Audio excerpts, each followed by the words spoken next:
Tonight, blood will be spilled.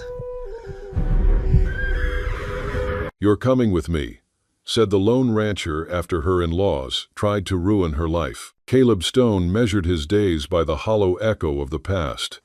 20 years since the river ran red at Sand Creek. 20 years of dust and silence on a patch of unforgiving land in the Arizona Territory that faced resolutely away from any town or any hope. The harsh morning sun cast long, judging shadows across his small, desolate ranch, catching on the dented tin cup he held in his scarred, weathered hand. The sound came thin on the thermal wind, human, female, desperate, a sound that sliced through the ordered silence he had spent 2 decades building around his soul. Caleb set his cup down slowly, deliberate in this, as in all things, acknowledging the abrupt, sickening end of his peace. Following the sound led him not to a creek bend, but to a shallow draw carved into the red rock, where the heat collected in magnified suffering. She lay curled against the rough stone, stripped of clothing and dignity alike.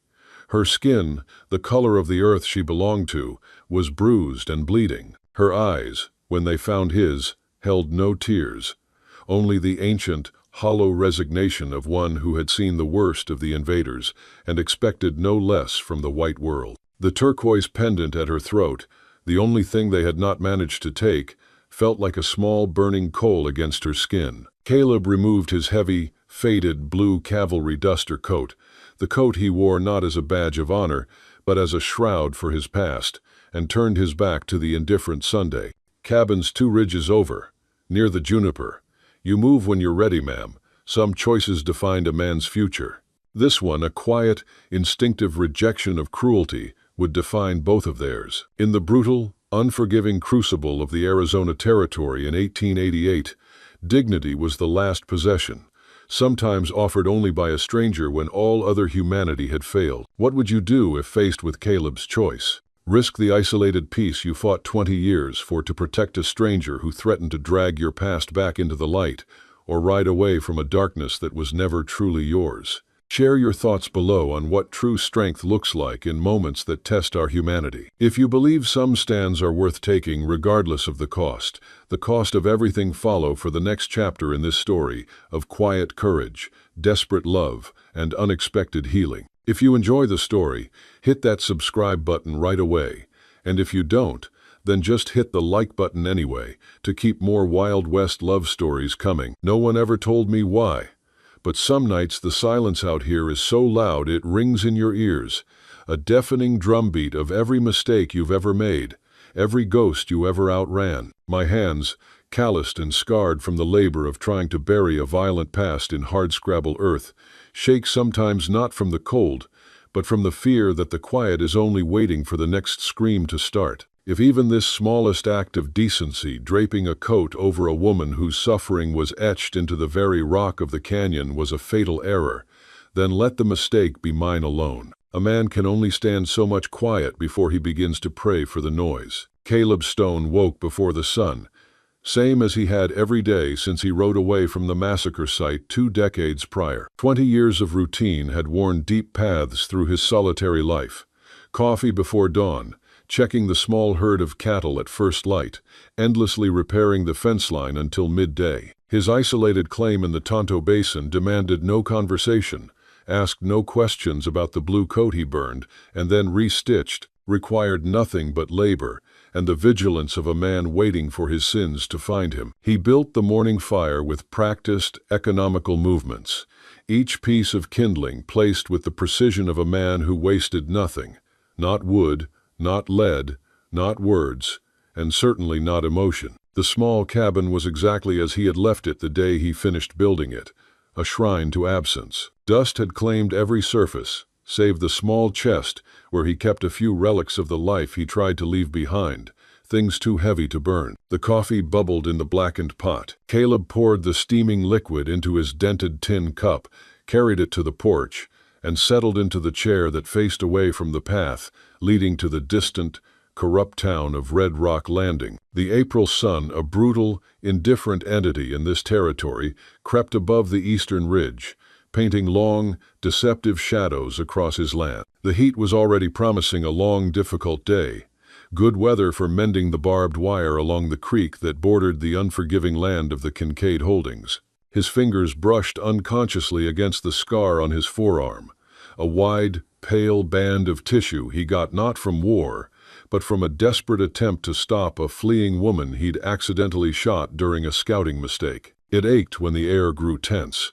Not today. Today should have been clear and empty like all the days he'd built since he traded his rifle for a shovel and his conscience for silence. Caleb finished his coffee, rinsed the cup at the pump, and saddled his horse, Goliath, with the silent, efficient movements that defined his existence. His claim stretched before him a few hundred acres of Arizona hardscrabble that asked nothing of him but sweat and persistence, both of which he had in abundance, having nothing left to spend them on but the earth. Then the sound came, faint at first. Not the cry of a hawk, not the dry rattle of a snake, but human. A cry carried on the fierce wind that whipped through the canyons, coming from the direction of the creek bed that marked his border with the Kincaid ranch. Caleb stilled, listening, every nerve honed by 20 years of danger snapping instantly alert. The sound came again, weaker now, a voice at the edge of surrender. He approached the creek bend with his old Winchester lever-action rifle held loosely but ready, wary of what awaited. The seasonal water ran thin and clear over smooth white stones. At first, he saw nothing unusual, just the familiar landscape of his boundary harsh junipers and defiant sagebrush clinging to the red clay. Then, movement caught his eye. Against the trunk of an ancient, gnarled cottonwood, partially hidden by the deepest shadow the canyon afforded, lay a woman.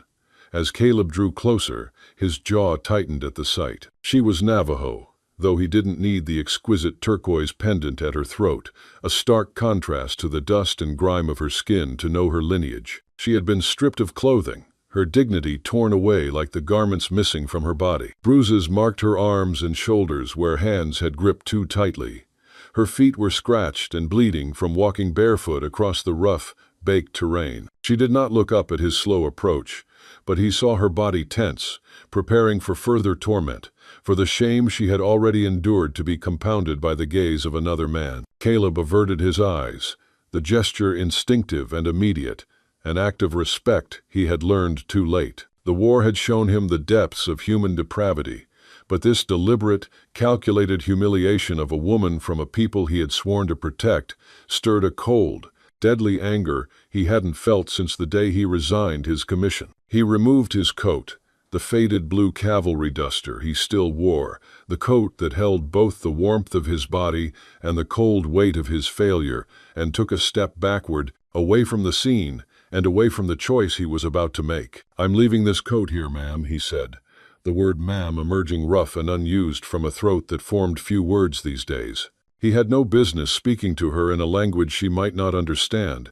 yet he felt compelled to offer the words of a white man's apology, however inadequate. "I'll turn my back.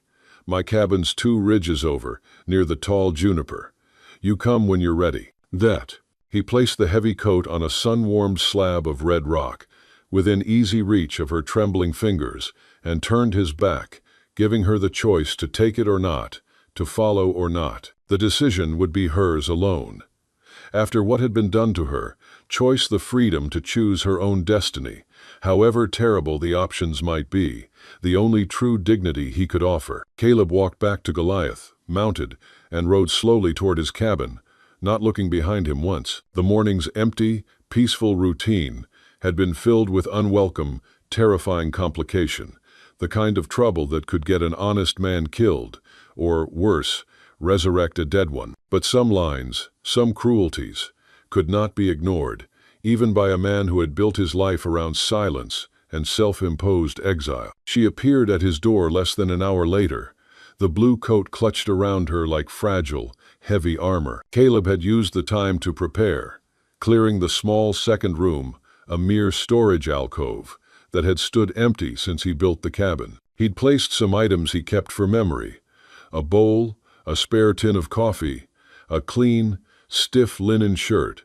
outside the door, then retreated to the porch to give this stranger space to reclaim whatever composure she could. Standing in his doorway now, she looked both fragile and fierce, like a desert creature surprised but not yet broken. Dirt streaked her face, but her eyes, the color of wet obsidian, held a steady watchfulness. She recognized his power to harm, yet judged him unlikely to use it, a judgment that felt heavier than any accusation. Caleb gestured toward the alcove without stepping closer.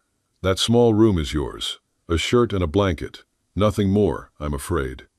He paused, uncomfortable with so many words at once. He chose his final words with the bluntness of a man of the code. "I don't ask questions that aren't offered answers." She nodded once, a barely perceptible movement that carried the weight of a warrior's agreement, then stepped inside. Caleb closed the heavy front door, then retreated to the porch, giving her space, silence, and the promise of solitude. He heard the careful opening and closing of the storage door, then silence. The tension, however, remained, thick and metallic in the air. Caleb retrieved a second tin cup, a newer, less dented one he had never used, and poured fresh coffee. He set it on the small table inside beside a plate of cornbread and salt pork, then returned to the porch. The meal was simple hospitality, nothing more than a man should offer another human being, but it was all he knew to offer. He did not eat. Through the window, he watched her eventually emerge. The linen shirt was too large, hanging loose on her thinner frame, but she wore it with a dignity that transcended circumstance. She approached the table cautiously, eyed the food as if it might be poisoned, then sat to eat with slow, deliberate movements, the movements of a person who had learned to savor safety. As twilight gathered, Caleb heard the unmistakable rhythm of approaching horses. Not a single rider, but 3 or 4. He checked his rifle, his mind instantly calculating the angles of the sun and the shadows of the canyon walls. Who would come this far from the town of Red Rock Landing, and what did they want with a woman they'd already tried to destroy? Caleb hadn't been to Red Rock Landing in 2 weeks.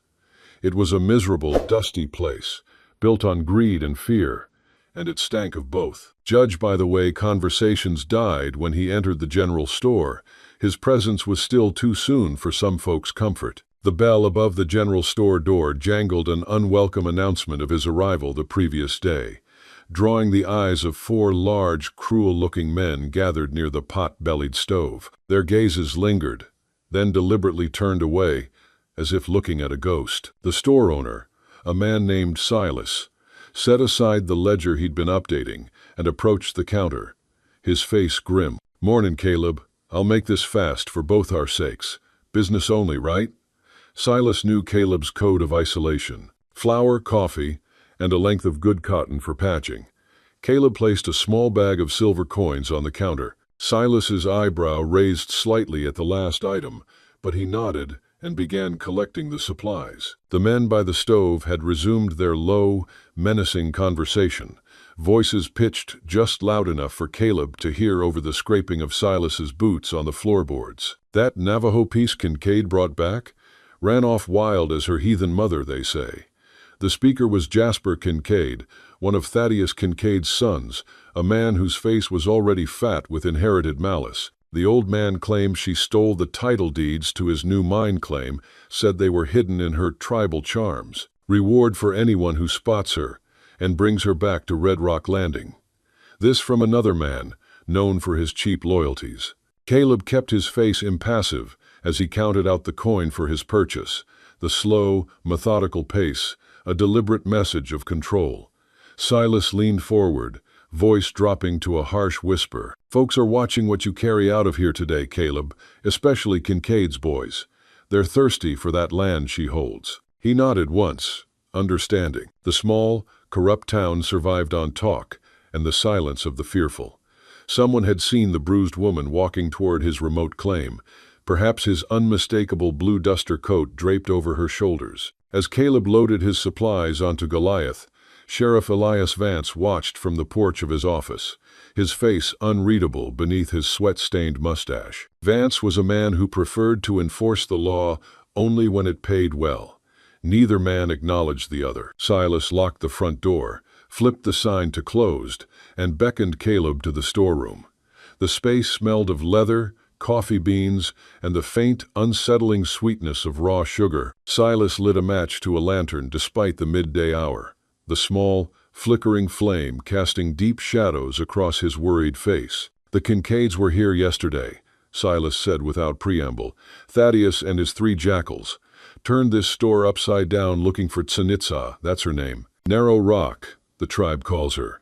Kincaid wants her back or dead. Either way, he gets the deed." Caleb arranged his features to reveal nothing, not asking for her story, but Silas was a man who needed to share the burden of his knowledge. "Thaddeus Kincaid, the old snake, claims his son died of a fever.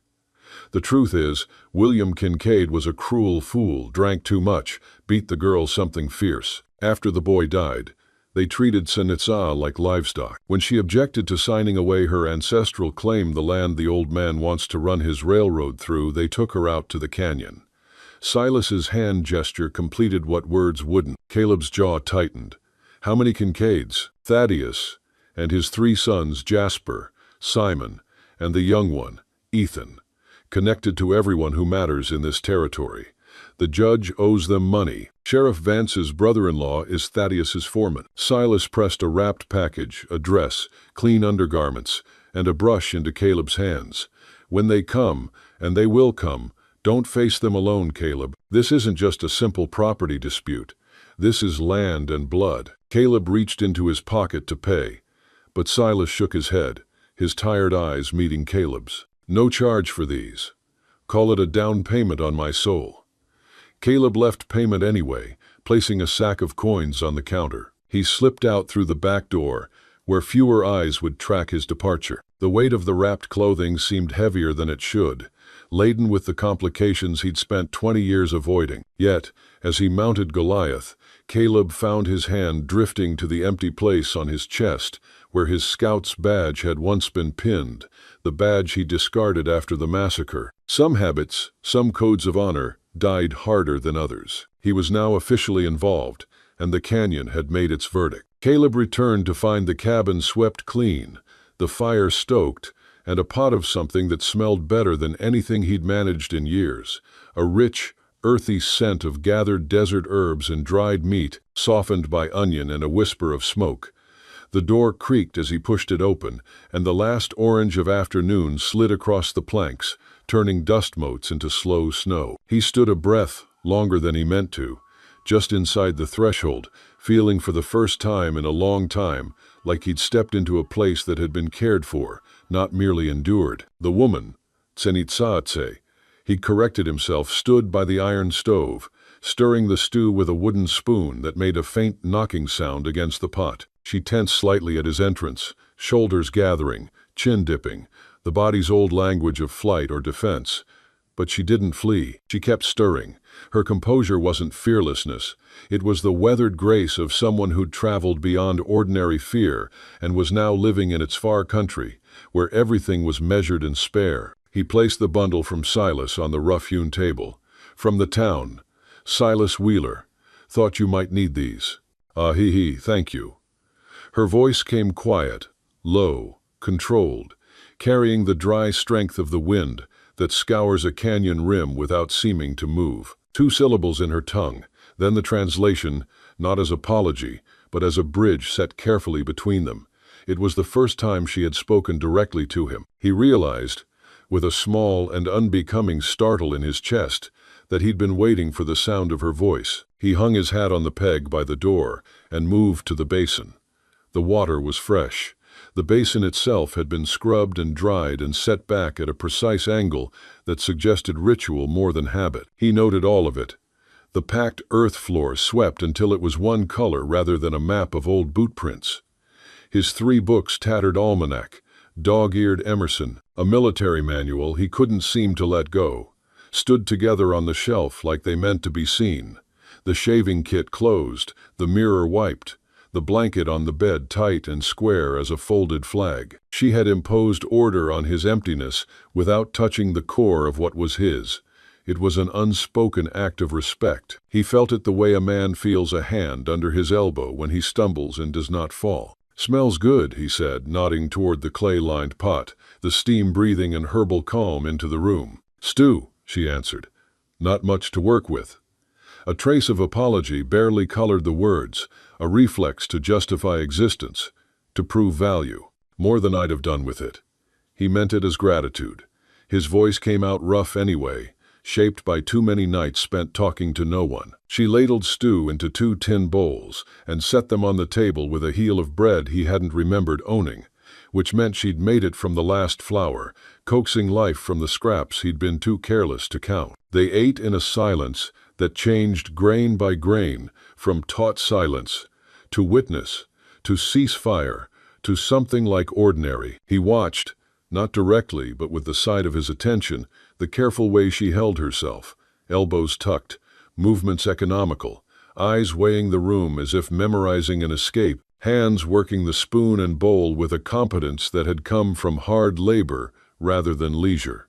She'd been taught to salvage, she'd been taught to endure, and beneath that, he sensed a discipline, a mind that had lived by the counting of things, days, water, seed, and the risk of men. The stew was better than he deserved, salted well, herbs that tasted like sage and something bittersweet he couldn't name, meat given just enough time to surrender without losing itself. He finished first, because he always did, and waited with his spoon down, because he remembered his mother once told him men could do that when they meant respect. When Say was done, she gathered the bowls and cups without being asked, not as a servant would, but as an equal paying her way in the currency of work. She moved like a person who refused to be a burden. He felt the message land inside him and take its seat. He set his coffee cup down and walked to the window out of reflex more than thought. He'd learned a long time ago to trust the sky's tone and the behavior of distance. "Riders coming," he said, shoulders squaring under his shirt as if the cloth itself had memory. "Best you stay out of sight." On the far lip of horizon, a dust smear gathered itself and came on. He'd expected this since Red Rock Landing. The Kincaids were coming for what they considered theirs, the woman, and through her, the papers they'd decided were theirs, by right of hunger. He lifted the rifle from its peg and propped it by the door, close enough for truth, far enough for hope. He stepped onto the porch. The late sun threw long blue shadows and turned the plain into a map of slow-moving glass. 4 riders reined in short of the yard, close enough to project, far enough to preen at their discipline.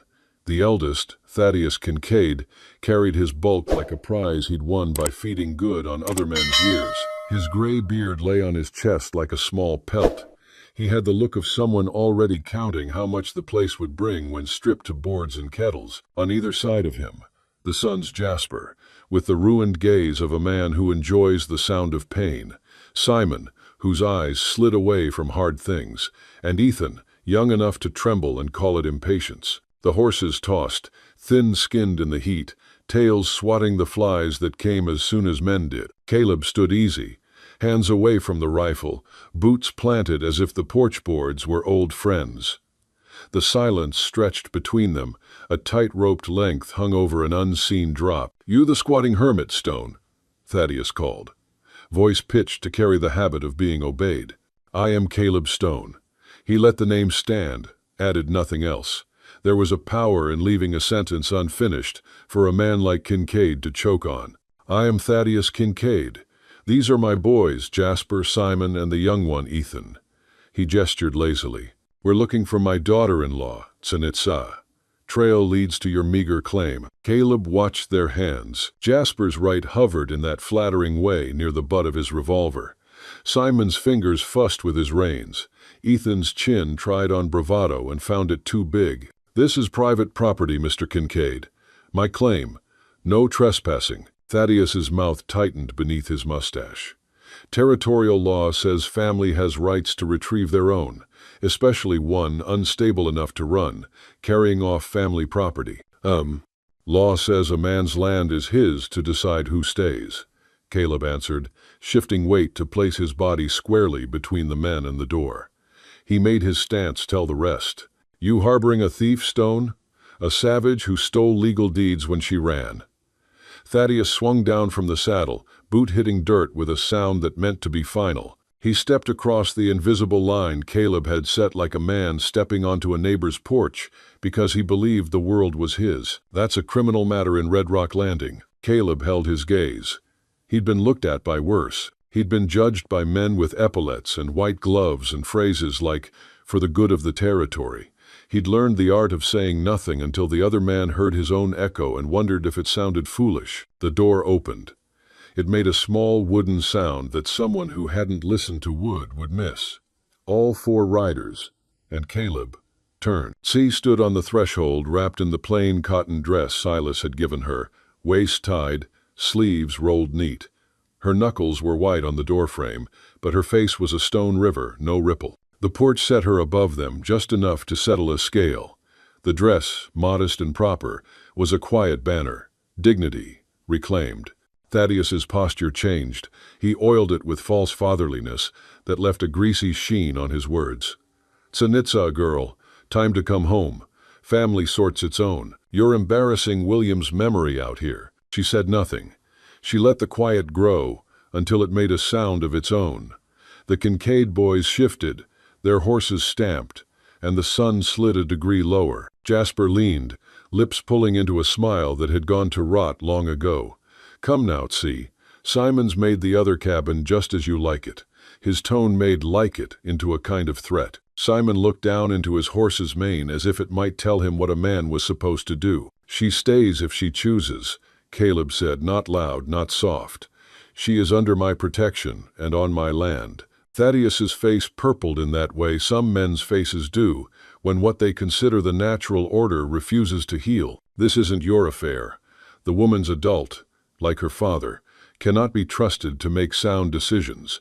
She's an unstable savage." "Seems clear-minded to me," Caleb replied. Say stepped closer to him, just enough that her shoulder hovered near the fabric of his sleeve. She didn't touch him. She didn't need to. He felt the choice she'd made enter the record of the afternoon. Alliance had been struck without the borrowing of a single vow. Thaddeus clenched his hand on the saddle horn. "This isn't over, Stone. Not by a long measure. I will have that land deed, and I will have her. I will return with the sheriff." They mounted with quick, angry motions that weren't as tidy as they wanted to look. Dust rose.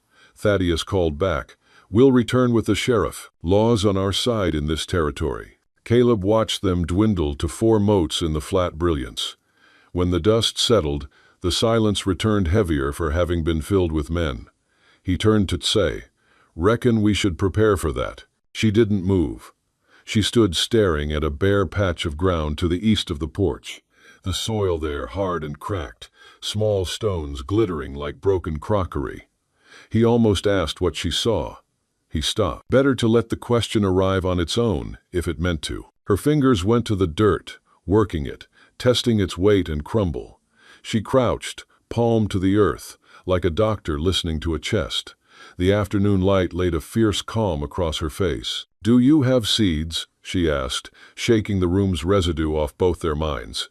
"Vegetable seeds." He had to turn from the window to answer, surprised by the sudden pivot toward life. "Some in the shed from last year. Dry beans. Squash." "Oh. Could I?" The request came paired with hesitation, which told him the garden mattered more than the asking. "Would it be all right if I planted a garden here? On this ground?"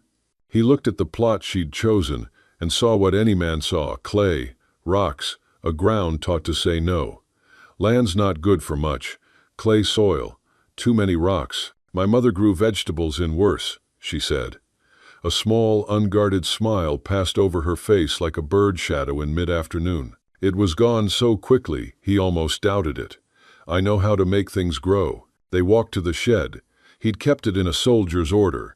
Tools hung by size, oiled handles, the whetstone wrapped, nails sorted into jars with neat paper labels. He found the tin with seeds, beans, squash, tomatoes, sun-dried, and saved in a folded paper envelope. "Not much," he said, handing her the box. "Never had the touch for growing." "Oh." She studied the seeds, rolling a bean between finger and thumb, listening to the quiet rattle of a season. "These will do to start. We might need more later." He heard it, the plural, sinking anchor inside him. Need more later. A future, named without ceremony. He gave a brief nod, because anything fuller would have been too much for his throat. He found a spade and a hoe, the wood worn smooth by hands that weren't his wife's long ago. He hadn't touched them in years, though he had kept them close, as if keeping the tools ready kept the loss from triumph. C took them with a reverence that didn't belong to the tools at all, but to the story in them. She didn't ask whose they'd been. She didn't need to. By sundown, stones from the wash had become a boundary. Line by line, she made furrows in defiance of rock and habit. The ground gave reluctantly, the way a man gives when you've looked him in the eye long enough. Caleb watched from the stoop, the small beginnings settling themselves into the evening. It wasn't just gardening. He knew the difference. It was roots.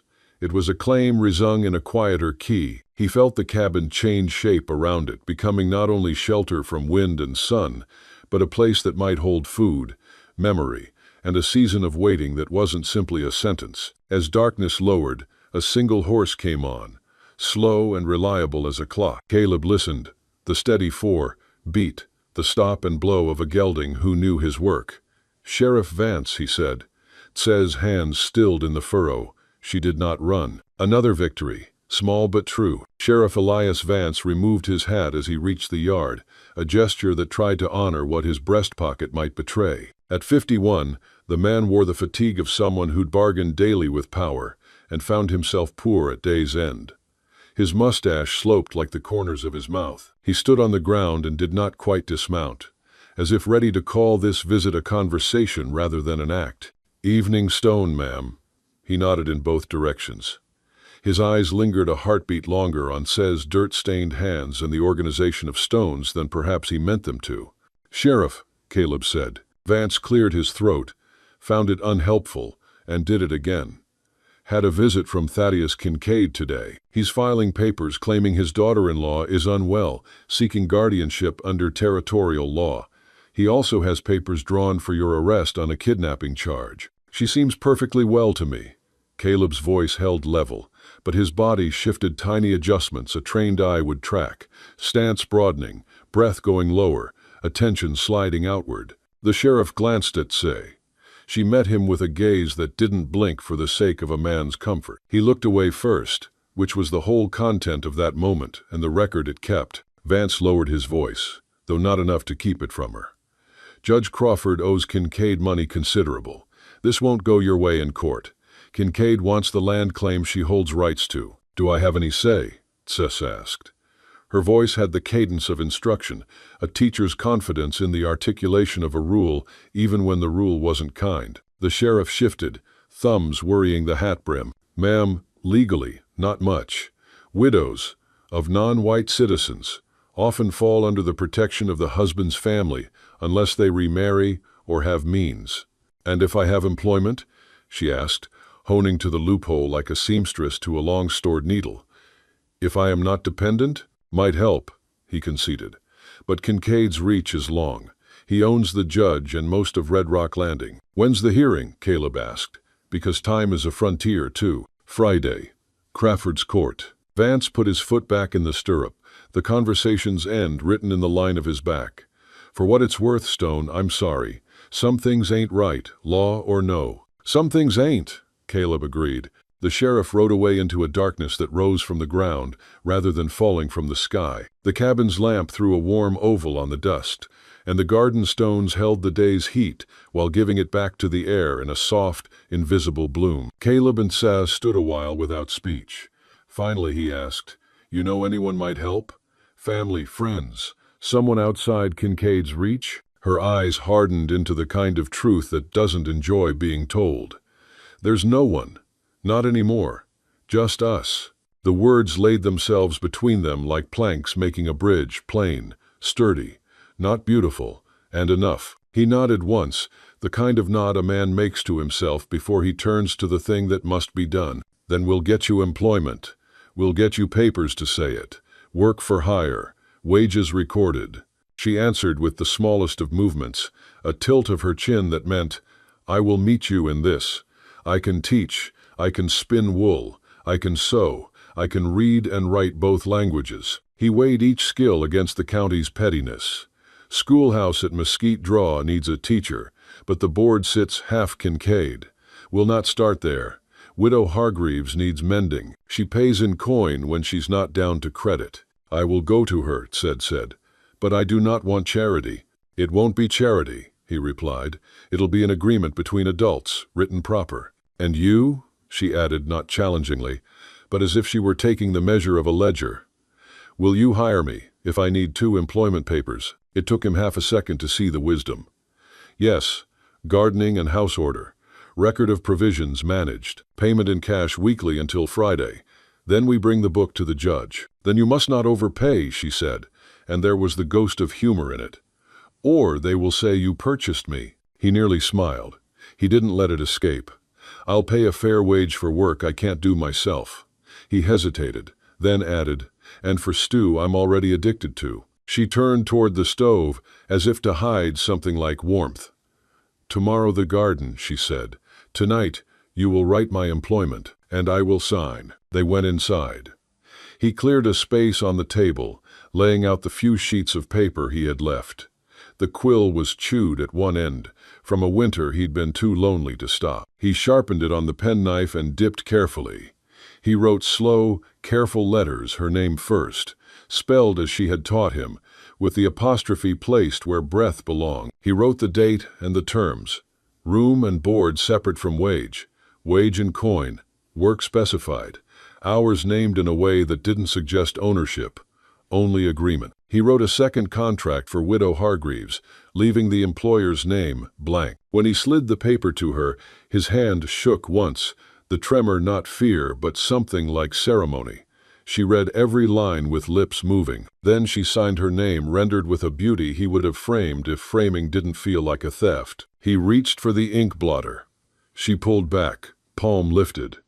"Wait," she said softly. She reached into the pouch at her waist and produced a small seal bone, worked smooth, carved with a symbol he didn't recognize, a spiral that broke into 4. She pressed it beside her name while the ink was wet. It left a precise ghost of intention. He looked up. She met his eyes. "My father carved it," she said. It wasn't explanation so much as inheritance declared. "Then it's proper," he answered. The lamp burned low. Outside, a coyote called, and another answered from farther west, their conversation as old as anything. He rinsed the quill and set it on cloth to dry. She gathered the bowls from earlier and washed them again as if to rinse the day a second time.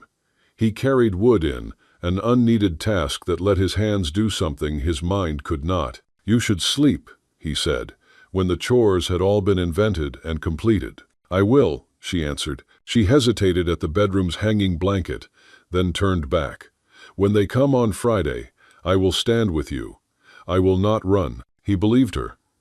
"Then we'll make Friday answer to us, not the other way around." She nodded once, a soldier's acknowledgement. She went into the small room and let the blanket fall. He heard nothing for a span of minutes. Then the softest sound, a woman kneeling by a bed. He didn't know if she prayed. He didn't need to. He lay on the pallet by the fire, as he'd done 1,000 nights in 1,000 kinds of silence. This one was different. It contained another person's breath and another person's plans. He felt the fact of that like a second pulse. He stared at the roof's crossbeams and counted 1, 2, 3, 4. He counted because numbers are a kind of promise when words aren't enough. Dawn came thin and impartial, like the first sip of creek water. He rose before it could fully arrive. Say was already outside, hair braided, dress pinned, hands on the spade. The earth was still cool from night, easier to ask things of. He went to the shed and returned with a bucket. They worked without talking at first. He lifted stones and carried them to the new wall. She cut shallow trenches and dusted the bottom with ash saved from the stove potash to sweeten the clay's sourness. She told him without turning that mixing sand from the wash would help the soil drain. He fetched it. She sprinkled crushed eggshells where the tomatoes would go, the brittle white like snow on a far ridge. He learned the names as she said them, the bean that climbs if you trust it, the squash that keeps, the tomato that needs a fence, the herb that brings bees who bring everything else. He liked the way her voice warmed when she named each thing's habit. He liked the way his name sounded when she used it to ask for the hoe. By the time the sun had taken its seat, the garden had a shape that could be seen from the road. It declared itself and asked no permission. He stood with his hands on his hips and let himself feel the ridiculous pride a man feels for having helped carry water for a miracle someone else made. She pressed a line of seeds into her palm and held them for an instant, as if reminding them of what they could be. He looked away, not to intrude on a conversation he couldn't hear. At noon he saddled the bay mare. "Hargreaves," he said, "I'll ask fair and keep it on paper." She wiped her hands on her skirt. "I will come," she said. "I will not be traded between men without speaking for myself." "Then you'll speak," he agreed. They rode the 2 miles in a heat that rang like metal struck. The widow's place sat in a shallow bowl of land where cottonwoods found a bit of water others missed. Hargreaves met them on her porch with knitting in her lap and suspicion for an apron. Tse stepped forward before Caleb could herald their case. She spoke in clear English and named her skills and held the contract flat in both hands. The widow squinted at the paper, then at the woman who would do the work. Finally, she nodded. "I'll sign. You'll be paid Fridays. I don't buy women, and I don't rent them. I hire help." She looked at Caleb. "And I don't hire men to tell me the price. Lef." "Then we got no quarrel," he said, and meant it. The widow fetched a stub of pencil and added her name. Tse pressed her bone seal to the paper as if placing a small sun there. Caleb made a duplicate for their records. Hargreaves stood, hands on hips, and looked at Tse's dress and the way she stood in it. "You're set to be shamed on Friday," she observed without malice. "Men like Kincaid count on a woman's fear." Tse answered, "I have been ashamed before. I did not die of it." "Le." The widow's mouth softened. She lifted her chin sharply toward the lane. "Then you'll do." They rode back with the second paper under Caleb's shirt, a cool rectangle against his ribs. The sky had gone bright and merciless. Heat flung the far mountains back a mile. He counted distance, water, the angles of shade a body could find between now and nightfall. Beside him, Tse rode steady, seat light, hands gentle on the reins. He realized he didn't know where she had learned to ride that way. He realized he didn't need to. In the afternoon, they set up a fence for tomatoes, binding willow switches together with cord he twisted from spare jute. She showed him the knot her father had used, simple and sure. He bound the fence, as she directed, the two of them passing switches and cord, hands meeting and parting in a clean rhythm that felt like a song sung under breath. Toward evening he set paper and pen on the table again and wrote the second contract clean. He pressed the day's ink between blotter and palm. Tse read and did not change a word. He thought of his wife not as a ghost to compare, but as a life that had ended without scandal or storm, and felt, with a surprising absence of guilt, that the house had made room for this new arrangement because it had to, because the world keeps insisting on its own continuation. They ate bread and stew, the flavor deeper for having spent the day outside. He told her about the sheriff's likely tactics, about the courtroom that wasn't a room but a sawmill's office borrowed for the purpose, about the judge who liked to drum his fingers when a thing couldn't be said outright. She told him about the way water moves under soil, and how you can keep it near the roots with stones placed just so. They shared their trades like two old soldiers, swapping maps. Night brought a breeze. He oiled the rifle and laid it on the wall peg. She folded the two contracts into the oilcloth she'd brought and tucked it in the hollow under a loose board she found by tapping with her knuckles. He would not have found that hollow in a year. He nodded approval. She gave him the ghost of another smile. When the lamp was down to a single small tongue of light, she asked, "When you were a soldier, did you always know which hill to take?" "No," he said, "but I learned which hills meant you'd never get off them if you tried." "And this?" She meant the cabin, the garden, the coming Friday. "What is it?" "It's a hill we hold," he said, "not because it's high, because it's ours." She accepted that. She pulled the blanket door aside and disappeared into the small bedroom, leaving behind a faint trace of sage on the air. He lay again by the fire. Sleep came like a wary dog, circling twice before lowering. He closed his eyes on the knowledge that in 2 days' time, men would come to say what was and wasn't lawful. He opened them again on the steadier knowledge that the earth beyond the porch now held seeds that hadn't asked the judge's permission. The next dawn, the garden showed its first honest change. Not green, not yet, but the look of ground that had been asked to remember. He brewed coffee and burned it a little, as was his custom. She took a tin cup and drank it anyway, the tiniest of winces in the corner of her mouth. He laughed, and the sound surprised them both. They rehearsed. He played the sheriff, then the judge, then Thaddeus with his false tender voice. She answered with the steadiness of someone who had been stripped of things and learned how to stand anyway. They practiced saying employment and wage and contract in sentences that fit a courtroom shape. He taught her how to wait while men murmured, how to stand inside the noise like a stone in a river.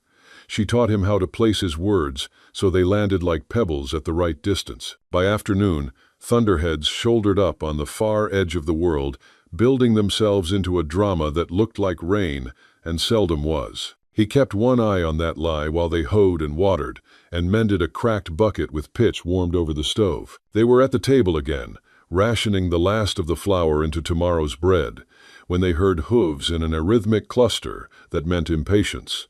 Tsi's hands stilled. Caleb stood, breath deepening. He walked to the door and looked out. Not the sheriff. A messenger, Kincaid's boy, not one of the three, but hired for speed. The boy threw a folded paper toward the porch as if afraid the step might bite him. It landed face down in the dust. Caleb picked it up and read. It was a summons, dressed as civility. Friday at 9, the sawmill office in Red Rock Landing. Sign here to acknowledge you've been informed. Caleb held it out. Tse read, then flipped it over and pressed her seal to the half-clean space in the corner, a private counter-signature below the official scrawl. He smiled without showing teeth. You've marked the county, he said. I have marked the truth, she answered. They watched the messenger ride away, kicking at his horse's sides to convince himself he wasn't afraid of the place he left behind. Caleb could feel Friday on the air already, 3 numbers from now. He could count them. One more sunrise to strengthen the garden's lines. One more round of practice at the table. Then the day itself, which would require a particular kind of walking into a room head up, papers prepared. Rage cooled and folded small in the inner pocket. Evening again. Coyotes again. The first star came sooner than it had the night before. He wondered if time itself had decided to help them, hurrying past the wait to get them to the fight. He banked the fire. She checked the oilcloth packet a last time. He wished not aloud that he could fold her into a pocket that no man could reach. She seemed to sense it and shook her head gently, as if telling him that there are some wishes that weaken the wisher. On the last night before Friday, she told him, sudden as a hawk's drop, "My husband's father believes paper makes the world. He forgets that men make paper." Caleb answered, "We'll remind him." They slept. Dawn came gray and spare. The garden showed nothing yet, because seeds have their pride. He saddled the bay, brushed her with unusual care, and chose a clean shirt. Tsi plaited her hair into 2 tight braids and pinned them at the nape, then tied the plain dress with a strip torn from the bottom so it fit more exactly. She placed her bone seal in the pouch at her waist and slipped the oilcloth packet into the inside of her bodice, where no one but a fool would reach. They did not pray together. They didn't need to. They stepped onto the porch at the same moment, and it felt like the most honest liturgy either of them had kept in years. Caleb locked the cabin, which was an act more symbolic than useful, and slid the key into the space under the stone, where only people who understand stones hide keys. They mounted. The bay mare tossed her head once and settled. The trail to Red Rock Landing opened ahead, a thin scar through the grass. He looked once over his shoulder at the garden stones and the hard lines of furrow between. The sight lifted something in him that had sagged for seasons. They rode out, 2 figures proportioned small by the plain, but not diminished. The sun climbed. The town drew closer by numbers a man could count. 4 miles to the wash crossing, 2 to the split pine, 1 to the stack of cut logs by the sawmill where Fridays were made and unmade. He felt the weight of his rifle, the weight of the papers, the weight of the woman who rode beside him, and did not lean. At the edge of town, he slowed. "Whatever happens," he said, not looking at her, "we hold to the truth we can carry." She answered, "Just us." He let the words fill him, simple as water, invincible as need. He clicked to the mare, and rode the last stretch at a purposeful walk. The sawmill office was already loud, with men arranging the world to their liking. He could smell cut pine and ink. He could hear Thaddeus Kincaid before he saw him, playing at gravity with his voice. Caleb felt his heart take its position, low and steady, like a good horse in bad ground. Beside him, Tse reached into the small space between them and touched the back of his hand with the tips of 2 fingers, a touch so brief it might have been a wind misreading.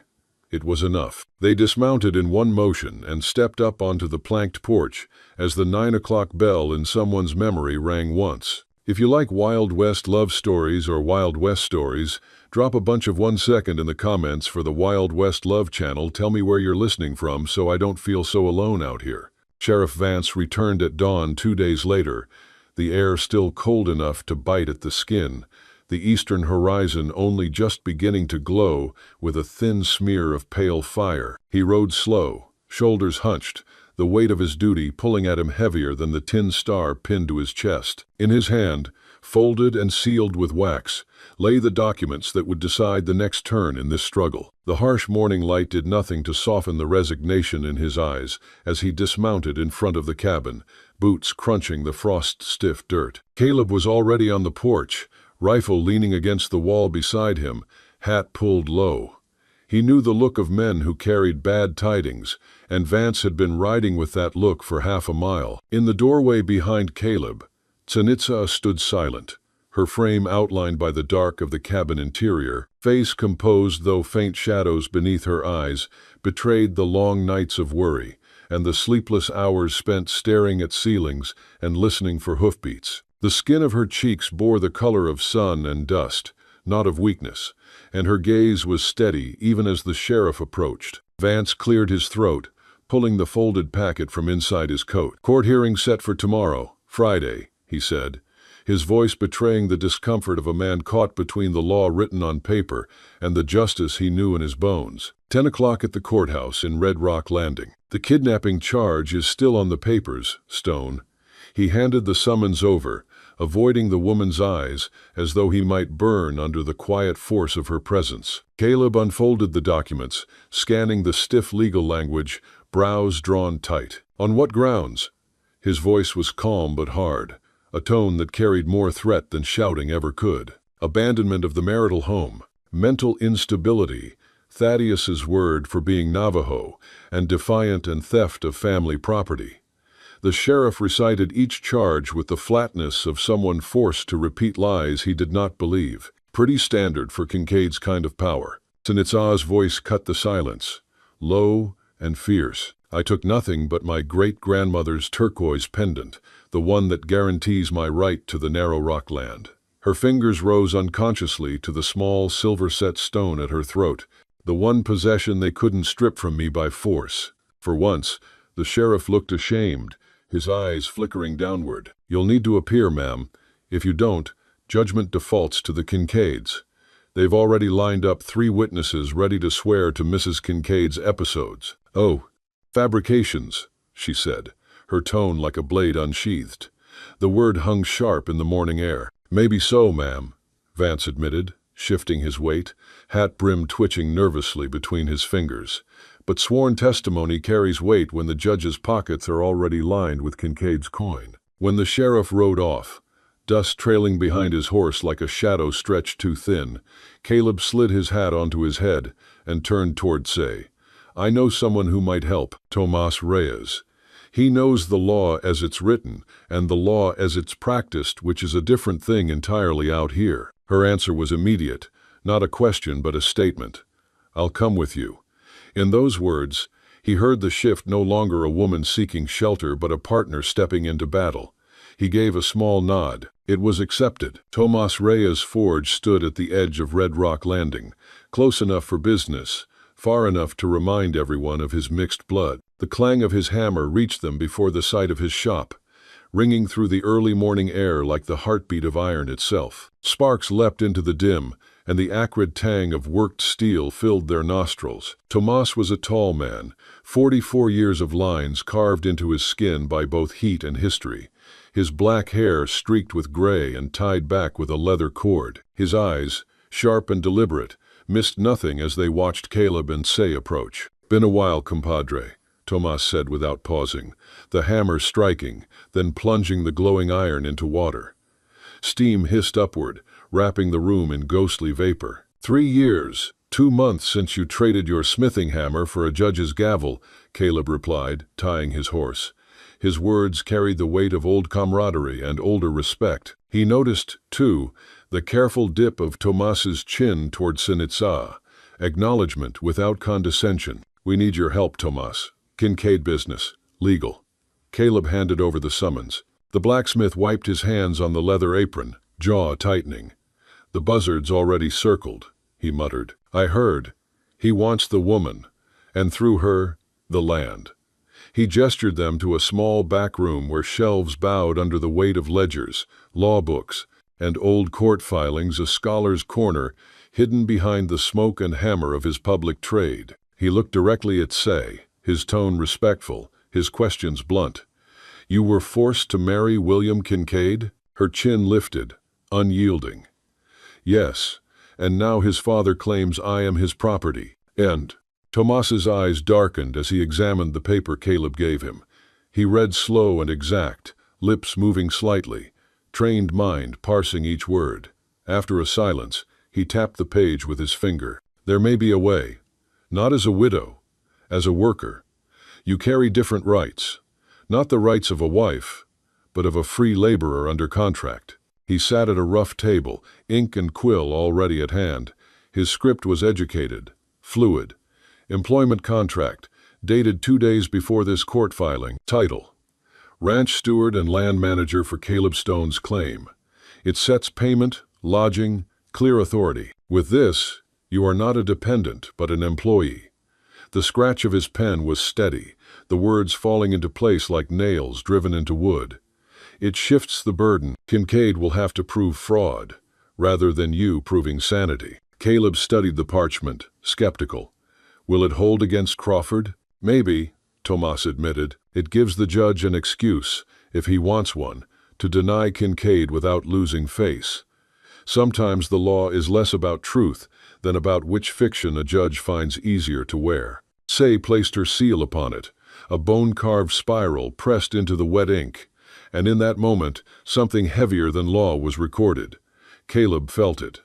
Tomas saw it. The road to Red Rock Landing stretched long and merciless under the Sunday. Caleb drove the wagon steady, hands light but eyes restless, scanning horizon and sky. Say sat beside him, the contract folded in her satchel, her face calm, but her lips silently rehearsing the words she would speak. He watched her once, quietly, the way a man watches a hawk riding currents far above, unreachable, unbreakable. "Crawford will try to talk over you," Caleb said after a while, his voice gravel. "Hold the contract high. Don't let him drown you." Her answer surprised him. "I was a teacher before the Kincaids." She glanced at him, the desert light glinting in her dark eyes. "On the reservation, I know how to make my voice heard above arrogant men." He blinked, almost smiled. "Didn't know you were a teacher." "There's a lot about me the Kincaids tried to bury," she said. "But I remember who I was before William decided to make me his property. Though they stopped once at Silas Wheeler's store." The old man pressed a shawl into Tsay's hands. "For the courthouse," he whispered. "Appearances matter. Keep your chin high." His eyes shone with something close to pride, or hope.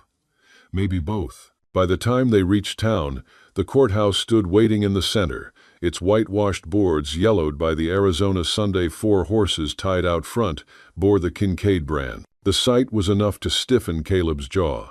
They paused at the steps. He offered his arm. "Ready?" She adjusted her dress, lifted her chin. "I've been ready since the canyon." Together they walked inside. The room was packed gossips, ranchers, drifters, faces hungry for spectacle. The Kincaids sat at the front, Thaddeus in the middle, his sons flanking like wolves. Judge Crawford presided, his dignity already wilted by sweat stains on his collar. The gavel cracked 3 times. "Petition for guardianship of Mrs. Tsanitsa Kincaid, filed by Thaddeus Kincaid." He peered over his spectacles. "Mrs. Kincaid, Your father-in-law claims you cannot manage your affairs. How do you respond to charges of theft and instability?" The room hushed. Tse's voice carried clear, steady as riverstone. "I am capable, Your Honor, as evidenced by my employment contract with Mr. Caleb Stone and my ancestral right to my people's land, which the Kincaids are attempting to steal." She lifted the paper Tomas had drafted. Murmurs rippled. Thaddeus surged to his feet. Fraud, a mockery, ridiculous. The judge half-heartedly hushed him. Tse pressed on, voice sharpened by truth. "After my husband's death, the Kincaids tried to take everything. They demanded I marry Simon. When I refused, they stripped me, left me to die in the canyon. I took nothing but my ancestral pendant." The crowd shifted. Women whispered. Men frowned uneasily. "She lies," Thaddeus thundered. "Unstable as her tribe." "I am employed as ranch steward and land manager," said firmly. "I am no one's property. My mind is clear. My work is honest." Judge Crawford squirmed, examined the contract, searching for fault. None he could seize without risking appeal. At last, grudgingly, "This requires review. The court reconvenes in 1 month. Meanwhile, respondent may continue her employment with Mr. Stone. Kidnapping charges are dismissed temporarily." The gavel struck. Victory, but fragile. Outside, Thaddeus grabbed Caleb's arm, hissed in his ear, "You'll wish you died in your cavalry uniform. That ranch is about to burn hotter than hell." The smell of smoke woke Caleb. Not the clean pine smoke of the hearth, but acrid, choking the stench of coal oil and burning hay. He bolted upright, instincts honed by years of soldiering firing in an instant. Through the window, an orange glow licked the sky. "Fire!" he roared, boots already pulling on. Rifle slung over his shoulder by reflex. Outside, the corral blazed like a furnace. Flames devoured the new fencing, the trading shed beyond it roaring in infernal hunger. Horses shrieked inside the enclosure, cattle bellowed in panic, pressing against rails that began to splinter and burn. Tse appeared, face pale in the glow but set with grim resolve. "The animals, the buckets, the pump." "Stay back," he barked, already running headlong. Heat blasted him, a wall of pain. He ripped his old duster over his head, plunged into smoke, seized his mare's halter, dragged the terrified beast toward the gate. She resisted, eyes rolling white, hooves striking sparks, but his sheer weight forced her through.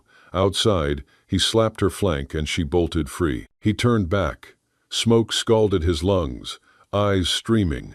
Another horse thrashed within, caught in flame and shadow. He staggered in again, coughing, dragging, choking, pulled the animal through just as part of the roof crashed down, a shower of sparks chasing them into the night. Meanwhile, Tse had formed a bucket line from the well, neighbors roused by the light helping, but they all knew.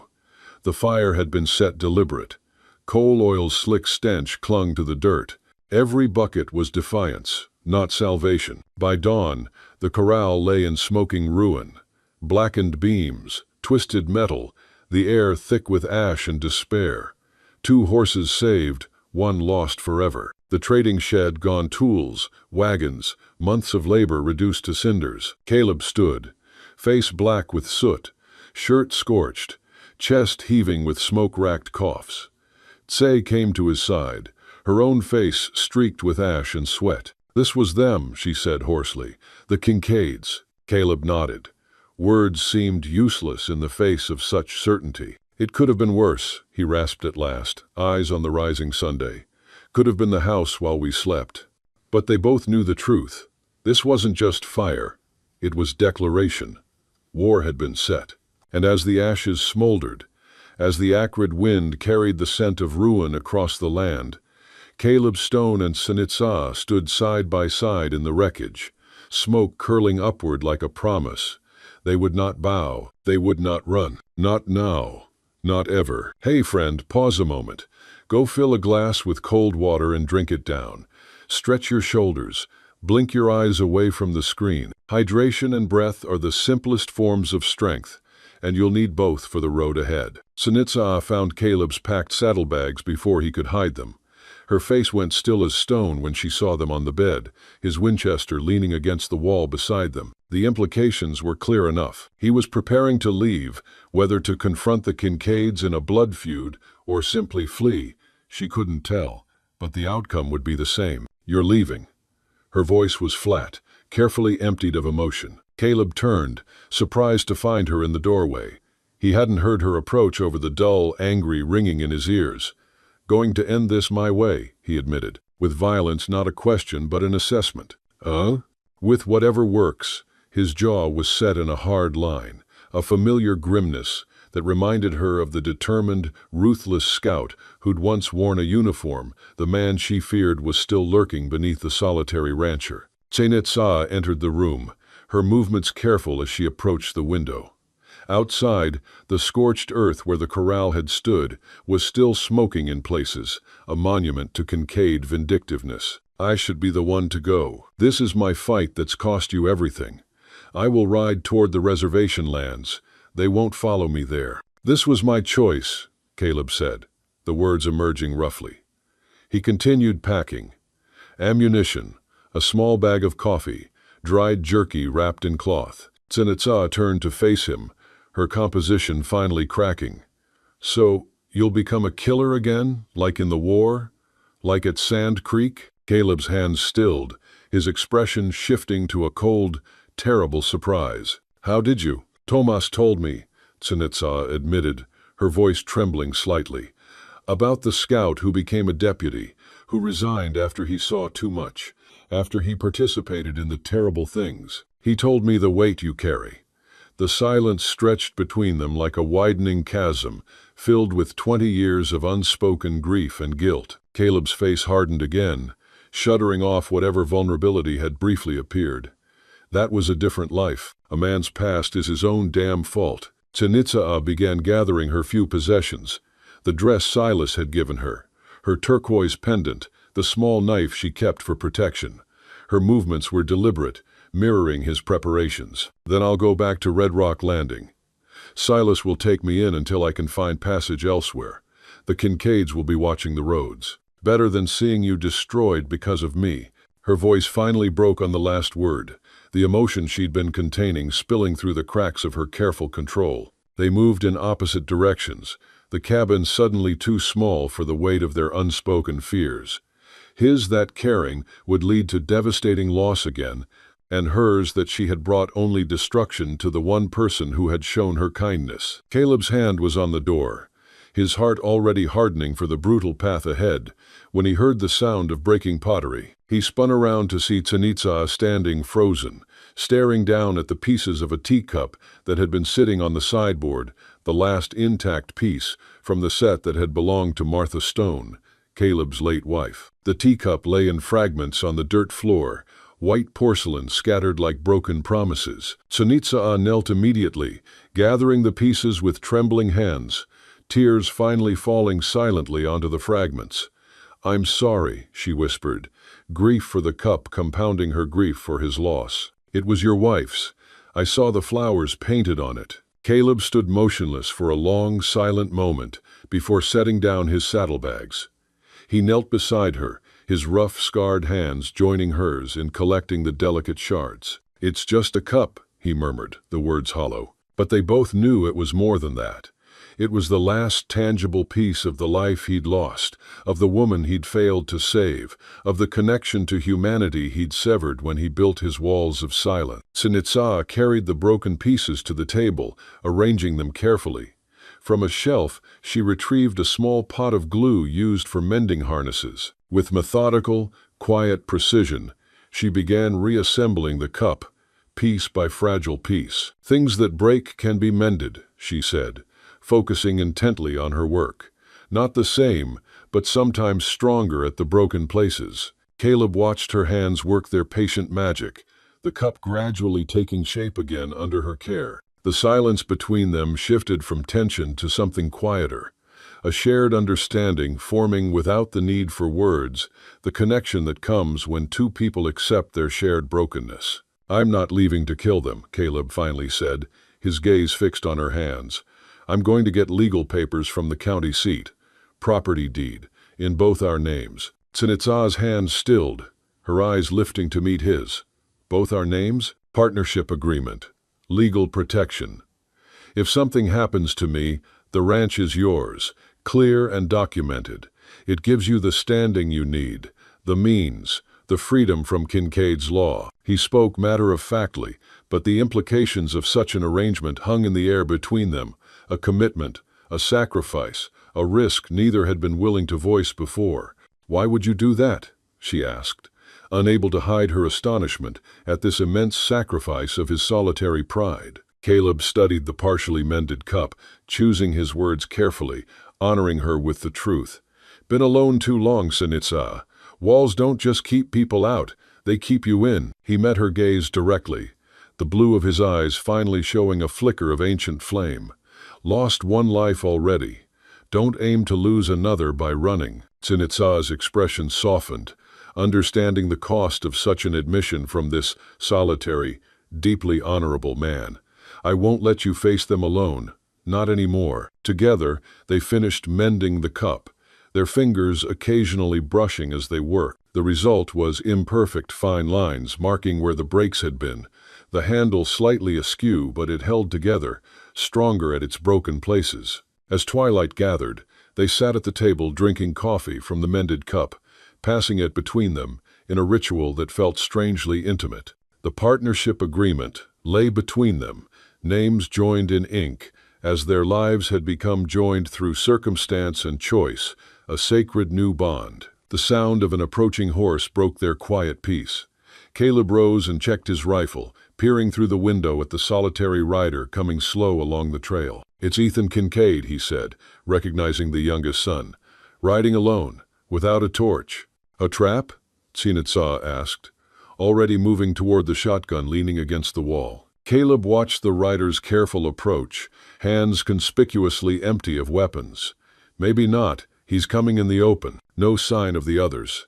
The young one always had a conscience. They exchanged a glance of mutual understanding. Whatever came next, they would face it together, two broken people finding strength in their mending. Caleb met Ethan Kincaid at the edge of the yard, rifle held loose, but ready.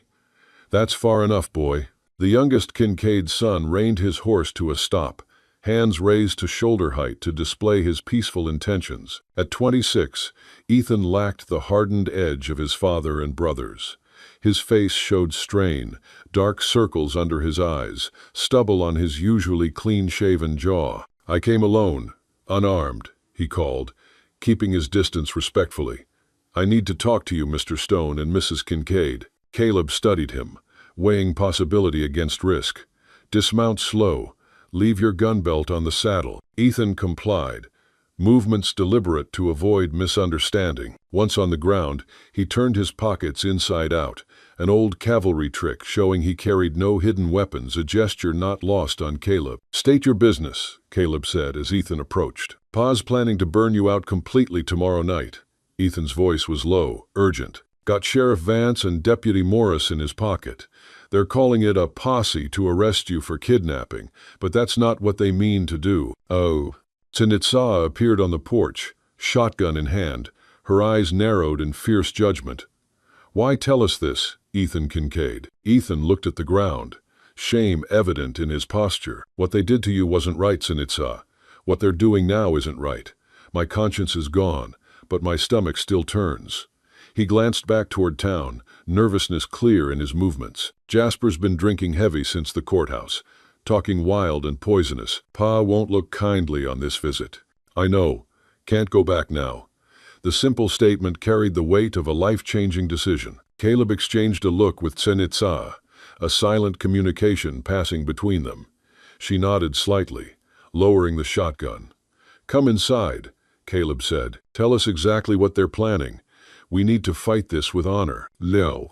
"If you're watching on TV, don't hesitate, grab your phone and hit subscribe to my channel so you'll never miss out on our amazing characters." The cabin felt crowded with 3 people around the small table. Ethan sat with his back to the wall, hands wrapped around a cup of coffee that Tsinitsa had silently provided, a simple act of Navajo hospitality that seemed to genuinely surprise him. 8 men total, Ethan explained. Pa, Jasper, Simon, Deputy Morris, and his cousin from the next county. 3 hired guns from Fort Worth who owe Pa favors. He traced a rough map on the tabletop with his finger. They'll come from 3 directions after midnight. Plan to surround the place. Fire the few outbuildings left. Drive you out toward the canyon mouth, where they'll be waiting to kill Mr. Lair. Stone, and take Tsinitsa back by force." Quote. Caleb listened impassively, but his mind was already calculating angles, positions, and vulnerabilities. The ranch was indefensible with just 3 people, even if Ethan could be trusted with a weapon. "We need to ride to town tonight," Caleb said, turning to Tsinitsa. "Wake the Reverend if necessary. Time to gather whatever allies we can find. Justice will not be done in the dark." "Red Rock Landing's not safe for Tsinitsa," Ethan warned. "Pa's got men watching Silas's place in the boarding house. They know she might run." "Not going there," Caleb replied. "The church, Reverend Michael Collins. He keeps to himself, but he doesn't bow to Thaddeus Kincaid or anyone else. He believes in the law of a higher power and the law of man's conscience." Tsinitsa nodded in agreement. "Reverend Collins has no love for the Kincaids.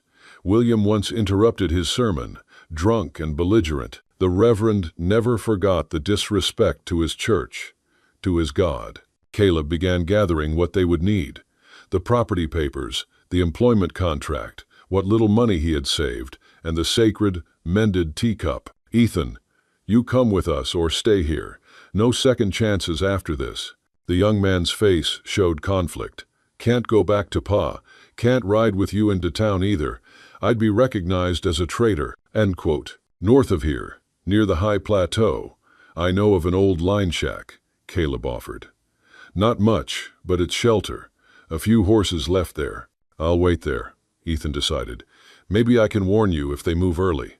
You'll need me to bear witness." The plan settled.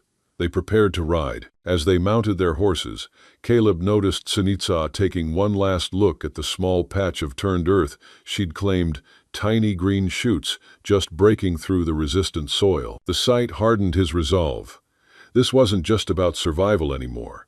It was about the right to build something new from broken ground, a fight for the future of Wild West love. The church stood at the western edge of Red Rock Landing, its white clapboard walls ghostly in the moonlight. Reverend Collins answered the back door with a Bible in one hand and an old Colt revolver in the other, a man familiar with both salvation and practicality. "Abel Carver," he said with mild surprise. "And Mrs. Kincaid, I presume. Better come in quickly. I expected Thaddeus Kincaid would choose darkness for his vengeance." The Reverend's study was crowded as Silas, the store owner, and Tomas Reyes, the blacksmith divided by notary, joined them, having been quietly summoned. "It's gone beyond trouble," Tsinitsa explained, her voice steady. "They mean to burn us out and murder Caleb under the pretense of a legal posse." "That murder disguised as justice is still murder," Collins said, his expression grim. "What do you need, Caleb?" Caleb placed the partnership agreement on the desk. "Witness and notary, Reverend. Finalizing this legal document makes Tsinitsa a co-owner of my ranch.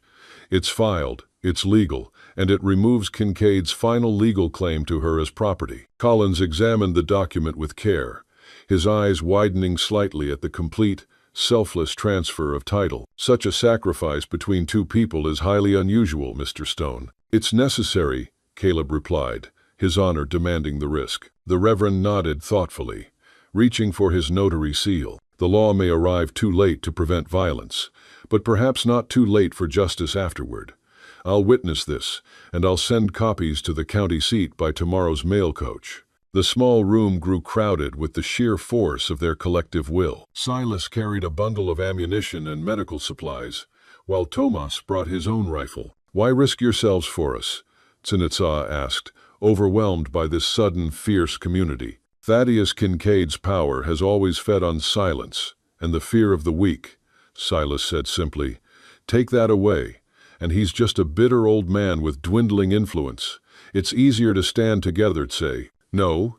As they finalized their plans, Eliza Thornton, the elderly postmistress, appeared at the door with coffee and information. "Deputy Morris was seen buying extra ammunition," she reported without preamble, "and the Kincaid boys are drinking at Wilkins' saloon, talking loud about settling scores. They might move earlier than planned. Then we should return now, Tsinitsa said with quiet determination, pulling Caleb's shotgun close. I won't be driven from home again. Oh. As they prepared to leave, Caleb looked at the unlikely allies gathered in the Reverend's study, a shopkeeper, a blacksmith, a postmistress, a preacher, and the native woman who had changed everything by surviving. Lines had been drawn, but not the ones Thaddeus Kincaid expected. They rode out as dawn approached. 6 defenders against 8 attackers.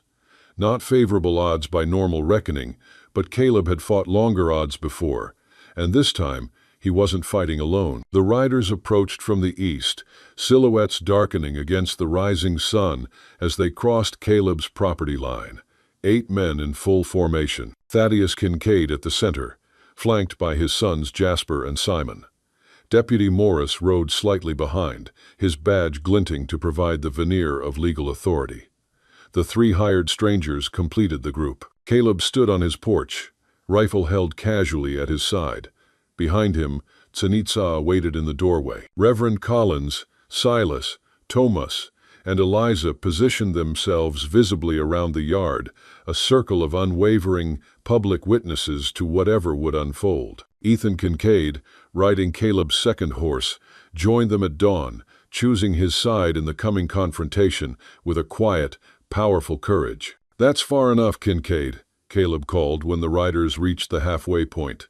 His voice carried across the morning air, steady and uncompromising. Thaddeus Kincaid raised his hand, bringing his group to a halt. Surprise flickered across his face at the sight of the witnesses, quickly replaced by his practiced confidence. You're harboring my daughter-in-law against her will, Stone. Deputy Morris has papers for her return and your arrest. Mrs. Kincaid is here by choice, Caleb replied evenly. And she's not alone. This is now a matter of public witness, Thaddeus, not a midnight ambush. Oh. Thaddeus's eyes narrowed as he surveyed the gathered allies, his gaze lingering on his youngest son. Boy, what are you doing? You stand against your own blood? What's right, Pa? Ethan said, his voice stronger now. For once, what's right? The woman belongs with family, Thaddeus insisted, addressing the witnesses. This man's taken advantage of her confused, savage state. I'm not confused, Tsinitsa called, stepping forward to stand beside Caleb. And I'm exactly where I choose to be. I am ranch steward and co-owner of this claim. Reverend Collins moved to stand on Caleb's other side, his Bible held conspicuously in one hand. Mrs. Kincaid appears perfectly sound to me, as does her choice of companions. When you plan arson and murder, Mr. Kincaid, it ceases to be a family matter and becomes a community concern, a sin I cannot overlook. Caleb stepped forward, the signed partnership agreement in hand. Tsinitsa is legal co-owner of this property as of last night, notarized and filed. She's not your daughter-in-law anymore, Thaddeus. She's my business partner. The law says a widow with employment and property has no legal obligation to her husband's family. Not anymore. The confrontation balanced on a knife's edge. Jasper's hand hovered near his pistol. Take one step closer, and I'll consider it trespassing with intent to harm. Caleb's rifle shifted slightly. Deputy Morris hesitated, his badge suddenly feeling heavier than it should under the combined gaze of the Reverend, the blacksmith, and the postmistress. The plan had shifted from a simple, profitable ambush to a public execution before 6 honest witnesses. Thaddeus recognized his diminishing control. This isn't over, Stone. There are other ways to settle accounts. No, there aren't, Caleb replied steadily, embodying a quiet, resolute honor. Not anymore. You come near this ranch, near Tsinitsa, near any of us again. I'll have witnesses sign complaints with the territorial marshal, good people who will testify to threats, arson, and attempted murder. How long do you think you'll keep your land then, Thaddeus? The law may be slow, but it catches up with the arrogant. The standoff stretched, tension vibrating in the morning air. Finally, Simon Holt reached over and placed his hand on his father's arm. Pa, he said quietly, we should go. The law is not with us today. With visible reluctance, Thaddeus Kincaid ordered his sons to retreat. As they turned their horses, Thaddeus fixed his youngest son with a final, withering stare. Ethan, This is your last chance to remember where you belong." Ethan stood his ground, though his voice softened slightly. "I know exactly where I belong, Pa. Right here, doing what's right." Thaddeus's face hardened into a final mask of cold rage. Without another word, he spurred his horse, leading his diminished party back across the property line. The threat hadn't ended, merely changed form, but the immediate danger had passed. Caleb lowered his rifle. Beside him, Tsanitsaa released a breath she hadn't realized she was holding. Their hands found each other, fingers intertwining in a grip both fierce and tender, the promise of a future secured in a moment of shared sacrifice. If you've made it this far, I know you're a true fan of WWL. From the bottom of my heart, I wish your day is filled with health and happiness, and may a little stroke of luck find you in the next 15 minutes. Don't forget to share it with me in the comments. The ranch did more than survive the winter. It flourished, bringing green to places long barren. Tsanitsaa's garden, coaxed from the resistant, rocky soil through stubborn Navajo care, yielded an abundance of beans and squash. The corral rose again, built by hands both familiar and new. Ethan stayed on as a ranch hand, finding peace in honest labor. Tomas lent his strength on weekends, and Silas provided credit. The story of the stand, the 6 against 8, became the stuff of Wild West stories, a legend whispered with respect in Red Rock Landing. One evening, a year later, Caleb and Tsanitsaa sat together on the porch, watching the vast, endless stars rise over the red rock. Between them, on the bench, sat the mended teacup, its fractures visible but strong. "The territorial judge in Flagstaff needs a clerk who can read the old tribal treaties," Caleb said, breaking a comfortable silence. Tsanitsaa smiled slightly, understanding the unspoken suggestion. "Are you trying to be rid of me, Caleb Stone? The cowboy love stories you read always end with the woman staying put, cooking the beans. Just thinking you might miss teaching, and that I might miss you arguing the law with me." His hand found hers in the cool darkness. "Wouldn't have to be one or the other. We sold the best of the herd to Tomas. The land is secure. The Kincaids are gone to Texas.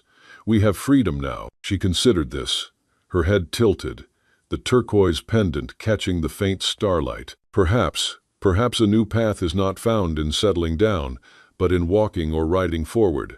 Her fingers tightened around his. "If my business partner agrees to become my Wild West love story companion on the road, I agree." He kissed her then, a brief, dry touch of commitment, of two isolated souls finally, irrevocably connected. They packed only what they needed, the deed to the ranch, signed over to Ethan and the community for a fair price, the old Winchester, Tsanitsaa's gardening tools, and the mended teacup, wrapped carefully in the fragments of the Navajo blanket. At dawn, 2 figures on horseback rode away from the ranch, not toward any town, but toward the distant, hazy boundary of the great Navajo Nation, a vast, unbound territory of red canyons and deep, abiding silence, the promise of freedom stretching out before them like a golden ribbon. They carried no fixed destination, only the certain knowledge that the real journey, the real healing, the real adventure was only just beginning, and they would face it together. Their path led away from the past, into the vast, open future, an endless Wild West love adventure. Today's story is about pains that seemed to have no way out until a small ray of light changed everything. Do you believe that, even in the darkest times, there's always a miracle waiting at the end of the road? And if deep down you still believe that God is watching over you, quietly arranging everything, then right now, leave a comment AMEN below this video. Because who knows, at the very moment you write it, a blessing may quietly find its way into your life.